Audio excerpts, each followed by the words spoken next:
శాసన మండలిలో మంత్రి డాక్టర్ డోలా శ్రీ బాల వీరాంజనేయ స్వామి మాట్లాడుతూ నిత్యావసర ధరలకు అనుగుణంగా మెస్ ఛార్జీలను చెల్లిస్తామన్నారు.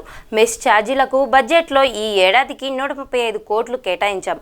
గత ప్రభుత్వం 2023-24కి పెట్టిన బకాయి 50 కోట్లు మేము చెల్లించాం. మరో 54 కోట్లు డిసెంబర్లో చెల్లిస్తామని, విద్యార్థులకు ఎలాంటి ఇబ్బందులు లేకుండా సకాలానికి మెస్ ఛార్జీలు విడుదల చేస్తామని అన్నారు.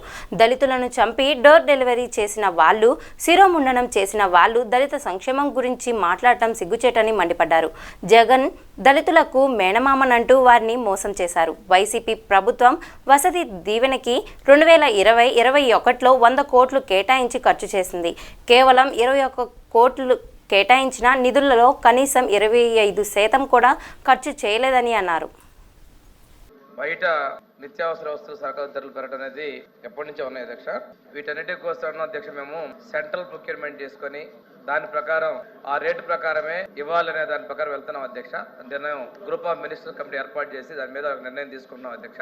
ఈ టైం బీయింగ్ ఏంటంటే మనం ఉన్న దాంతో మనం పాత కాంట్రాక్టర్స్ అంటే మనం రెన్యువల్ చేసుకుని లోకల్గా చేసాం అధ్యక్ష. రెండోది అధ్యక్ష, ఈ బిల్స్ విషయంలో కూడా అధ్యక్ష ఈ సంవత్సరం బడ్జెట్ లో 135 కోట్లు కేటాయించడం జరిగింది అధ్యక్ష. ఇందులో గత ప్రభుత్వం 23-24 సంవత్సరంలో పెట్టిన బకాయిల్ని 50 కోట్ల 14 లక్షల రూపాయలు చెల్లించడం జరిగింది అధ్యక్ష. ఇప్పటి వరకు ఉన్నటువంటి 54 కోట్ల బడ్జెట్ రేపు డిసెంబర్ నెలలో చెల్లిస్తాం అధ్యక్ష. ఫిబ్రవరి 25 కూడా సరిపడిన బడ్జెట్ మేము కేటాయించడం జరిగింది అధ్యక్ష. ఇక్కడ ఇంకొక విషయం తీసుకుంటే అధ్యక్ష, గత ప్రభుత్వం వసతి దీవెన అనే పేరు పెట్టింది అధ్యక్ష. బడ్జెట్ కేటాయింపులేమో బారెడు, ఖర్చు చేసిందేమో మురుడు అధ్యక్ష. 19-20లో 119 కోట్లు కేటాయించి 114 ఖర్చు పెట్టారు అధ్యక్ష. 20-21లో 100 కోట్లు కేటాయించి 25.97 కోట్లు మాత్రమే ఖర్చు పెట్టారు అధ్యక్ష. అంటే దాదాపుగా 25% ఖర్చు పెట్టారు అధ్యక్ష. 21-22లో 110 కోట్లు కేటాయించి 51 కోట్లు ఖర్చు పెట్టారు అధ్యక్ష. అంటే దాదాపుగా 50% ఖర్చు పెట్టారు అధ్యక్ష. 22-23లో 120 కోట్లు కేటాయించి 58 కోట్ల ఖర్చు పెట్టారు. ఇది కూడా దగ్గర 50% లోపే ఉంది అధ్యక్ష. 23-24లో 100 కోట్లు కేటాయించి 65 కోట్లు ఖర్చు పెట్టారు అధ్యక్ష.